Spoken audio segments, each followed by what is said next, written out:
چڑیا کافی دیر سے پرواز کر رہی تھی اور کسی تلاش میں تھی۔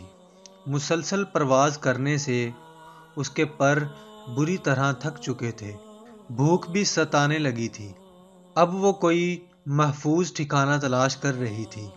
کافی دیر کے بعد اسے ایک گھر نظر آیا جہاں صحن میں ایک چھوٹی بچی ادھر ادھر پھدکتے ہوئے چھوٹے چھوٹے چوزوں کو دانہ ڈالنے میں مصروف تھی۔ یہ دیکھ کر ننھی چڑیا فوراً صحن میں اتر گئی اور زمین پر بکھرے دانے چگنے لگی۔ مرغی نے جب اپنے بچوں کے درمیان کوئی نئی مخلوق دیکھی تو وہ ننھی چڑیا کے قریب آ گئی۔ چڑیا اس کی آنکھوں میں چھپے غصے کو بھانپ گئی۔ اسی لمحے وہاں ایک بلی نمودار ہوئی۔ مرغی اور بلی دونوں چڑیا کو ایسے دیکھ رہے تھے جیسے کوئی فتح حاصل کر لی ہو۔ چڑیا دونوں کے ارادوں کو بھانپ چکی تھی۔ چڑیا ابھی ان دونوں کے جارحانہ ارادوں کے خوف میں مبتلا تھی کہ اچانک وہاں ایک اور شکاری آ دھمکا۔ وہ کتا چڑیا کو دیکھ کر اس انداز میں بھونکنے لگا جیسے مرغی اور بلی کو بتا رہا ہو کہ یہ نیا مہمان صرف میرا ہے۔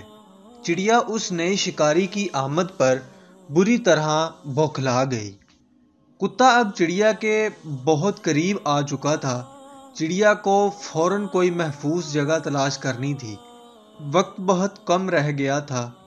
وہ خوفناک آنکھوں والا کتا چڑیا پر جھپٹنے ہی والا تھا کہ چڑیا پھرتی سے پھدک کر صحن میں موجود کھڑکی پر آ بیٹھی۔ یہ ٹوٹی ہوئی کھڑکی اس ننھی جان کو تحفظ فراہم کرنے میں کامیاب رہی۔ چڑیا دہک کر کھڑکی کے ایک کونے میں بیٹھ گئی۔ اس کا چہرہ خوف کی شدت سے زرد ہو گیا تھا۔ اس نے سوچا اگر یہ کھڑکی اسے نظر نہ آتی تو شاید اب تک وہ خونخوار آنکھوں والے کتے کے معدے میں ہوتی۔ وقت کے ساتھ ساتھ خوف بھی بڑھتا جا رہا تھا۔ چڑیا دل میں اللہ سے دعا مانگ رہی تھی کہ اسے اس مصیبت سے چھٹکارا مل جائے۔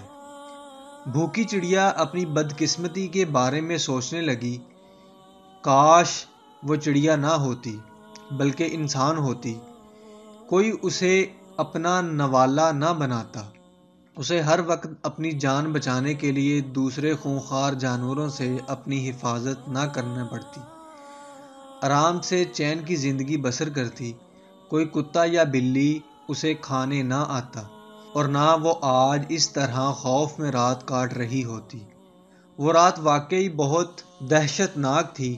بھوکی پیاسی چڑیا اب تک دہکی بیٹھی اپنی قسمت کو کوس رہی تھی۔ اس نے اپنا سر باہر نکال کر نیچے کا جائزہ لیا۔ وہ خونخوار آنکھوں والا کتا ابھی تک اپنے شکار کی تاک میں بیٹھا تھا۔ پوری رات چڑیا بھوکی پیاسی خوف میں مبتلا اپنی قسمت کو کوستی رہی۔ پوری رات آنکھوں میں کٹ گئی۔ اگلی صبح بھوکی چڑیا نے ایک نظر نیچے ڈالی، وہاں اب کوئی شکاری نہ تھا۔ اچانک وہ چھوٹی بچی کھڑکی کے قریب آئی۔ اس نے چڑیا کو دیکھا۔ اسے وہ چڑیا قریباً ادھ مری ایک کونے میں پڑی بے جان سی نظر آئی۔ بچی نے اپنے ہاتھ کی انگلی سے چڑیا کو چھوا تو اسے احساس ہوا کہ چڑیا زندہ ہے۔ اب چڑیا کا دل خوف سے ڈوب رہا تھا کہ نہ جانے وہ بچی اس کے ساتھ کیا سلوک کرنے والی تھی۔ اچانک اس بچی کی آواز آئی، او ہو، لگتا ہے اس ننھی چڑیا کے پر نہیں ہیں۔ اس پورے جملے کا صرف ایک لفظ چڑیا کے ذہن میں جیسے اٹک کر رہ گیا۔ چڑیا نے ایک لمبی سی سانس لی، جلدی سے اپنے پر پھڑ پھڑائے اور تھوڑی ہی دیر میں وہ نیلے آسمان میں گم ہو گئی۔ وہ نادان چڑیا اب تک بھولی ہوئی تھی کہ اللہ تعالیٰ نے اسے پر کی نعمت سے نوازا ہے جو انسان کے پاس نہیں۔ ہر جانور کو اللہ تعالیٰ نے مکمل پیدا کیا ہے، بس تھوڑے غور و فکر سے اپنے اندر موجود صلاحیتوں کو خود تلاش کرنا اس جاندار کا کام ہے۔ تو دوستو، یہ تھی آج کی کہانی۔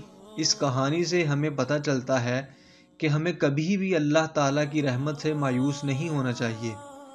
بس اللہ کی دی ہوئی ہر نعمت کا درست استعمال کرنا چاہیے، کیونکہ اللہ تعالیٰ نے اپنی ہر مخلوق کو نعمتوں سے نوازا ہے، بس ہمیں ہی وہ چیزیں نظر نہیں آتی، ہمیں بس ان کو تلاش کرنے کی ضرورت ہے۔